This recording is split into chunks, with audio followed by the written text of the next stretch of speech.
It would not start with empty shelves. It would start with a phone call nobody wants to receive and a number on a screen that stops moving. 8 out of 10 products in your house came from one country. This is what happens in the first 90 days after that country goes silent. Welcome back to Echo Mind Documentaries. If this is your first time here, subscribe, like, share, and turn on notifications so you never miss a story. Let's dive back into the topic. Right now, in this exact moment, a ship is leaving a Chinese port every 7 minutes. Tomorrow morning, what if not a single one left again? Picture an ordinary Tuesday. Coffee brewing, phones charging, trucks rolling out of ports at dawn. Nothing about this morning feels historic. And yet, somewhere off the coast of Shanghai, a ship that was supposed to leave at 6 a.m. never does. By noon, a second ship stays docked. By evening, every major port along the Chinese coastline has gone quiet. No announcement, no warning. China has simply stopped exporting. This is not a war, it is not a natural disaster. For the purposes of this story, it does not matter why it happens, only that it does. Because the moment it happens, the modern world discovers something it has spent 40 years trying not to think about.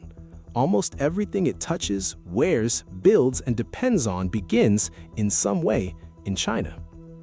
The first 24 hours feel like nothing at all. Store shelves stay full, factories keep humming. The global economy is enormous, and enormous systems do not collapse in a day. But inventory is not infinite. It is a number quietly ticking down in warehouses from Ohio to Rotterdam to Lagos, and almost no one outside of logistics departments is watching it. Within the first week, the cracks start in the places people expect least. Electronics manufacturers in Vietnam and India who depend on Chinese components, even when the final product says made elsewhere, begin slowing their lines. A car factory in Germany pauses production not because it lacks engines, but because it lacks the small computer chips wired into nearly every modern vehicle. 80% of the world's rare earth processing happens inside China, and without it, the parts that make electric motors, wind turbines, and missile guidance systems simply cannot be finished. By the second week, pharmaceuticals enter the conversation. Most people assume their medicine comes from a familiar pharmacy down the street, manufactured by a familiar Western company. Few realize that a significant share of the active ingredients inside everyday antibiotics and painkillers are synthesized in Chinese chemical plants before being shipped abroad for final packaging. Hospitals begin rationing certain generics. Veterinary clinics run short of basic supplies. None of this makes headlines yet, because none of it is visible to ordinary people standing in a grocery store aisle. That changes by week 3. Clothing retailers start posting limited stock warnings. Toy companies quietly push back release dates. The price of a basic laptop creeps upward, then jumps. Smartphone assembly, much of which has shifted to India in recent years, stalls anyway, because the screens, batteries, and semiconductors inside those phones still trace back to Chinese suppliers 1 or 2 steps up the chain. The global economy, it turns out, was never really diversified.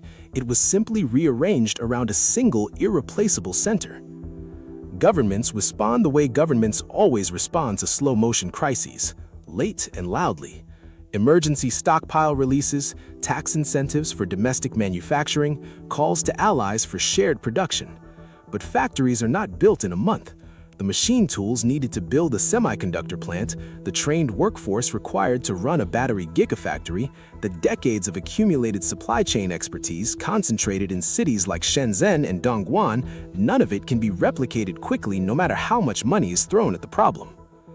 By the 3rd month, the crisis reaches a strange turning point. The shock no longer feels sudden. It feels like a new normal, and new normals are when the deepest, quietest changes actually happen. Companies that spent 2 decades chasing the lowest possible manufacturing cost now begin chasing something else entirely: certainty. Boardrooms that once measured success in margins now measure it in resilience. A factory that can guarantee delivery, even at a higher price, suddenly looks more valuable than one that cannot guarantee anything at all. Consider the automotive industry alone. A single modern car contains thousands of individual components, many of them small, unglamorous parts that nobody thinks about until they are missing. Wiring harnesses, sensors, specialized plastics, printed circuit boards. For years, manufacturers optimized for efficiency, sourcing each piece from whichever supplier offered the lowest price, often without fully mapping how many of those suppliers ultimately depended on the same handful of Chinese industrial regions. When exports stop, automakers don't just lose one supplier, they lose dozens at once, scattered across a web they never fully understood until it broke. The electronics industry tells a similar story, only faster and more painfully. Smartphones, laptops, gaming consoles, smart home devices, nearly all of them rely on a small number of advanced chip foundries and component assemblers concentrated in East Asia. Even brands that proudly advertise assembly in other countries often discover too late that the assembly line itself is the only part that moved. The actual brains of the device, the memory chips, the displays, the precision machined casings still trace back through a long chain that ends in China.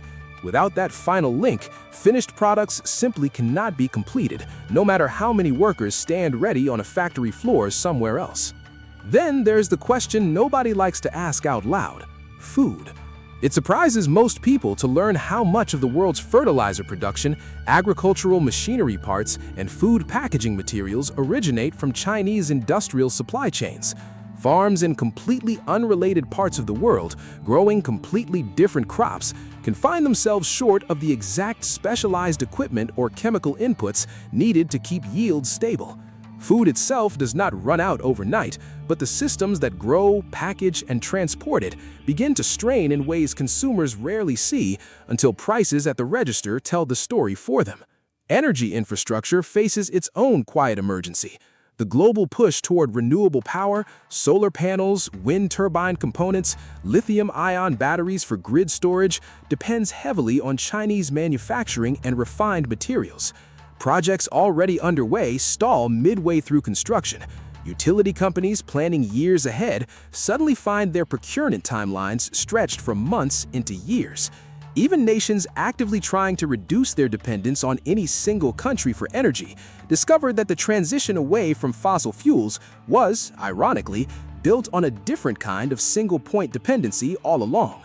Meanwhile, smaller and developing economies absorb the heaviest blow.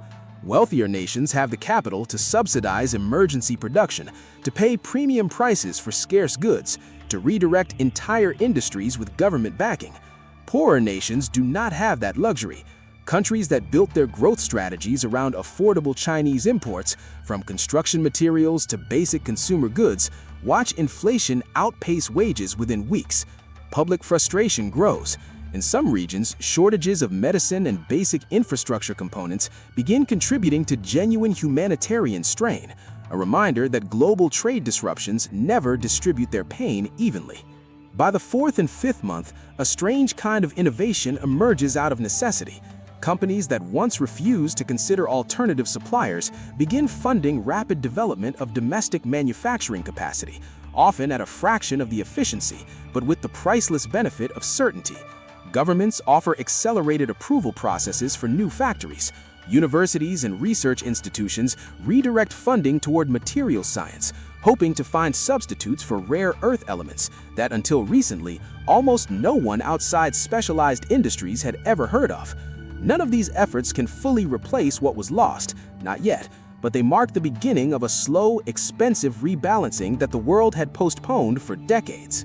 Financial markets, meanwhile, behave the way they always do in moments of structural uncertainty, with volatility that outpaces the actual physical damage. Shipping and logistics companies see their stock prices swing wildly as investors try to price in a future nobody can confidently predict. Currency markets shift as nations reassess trade relationships built over generations.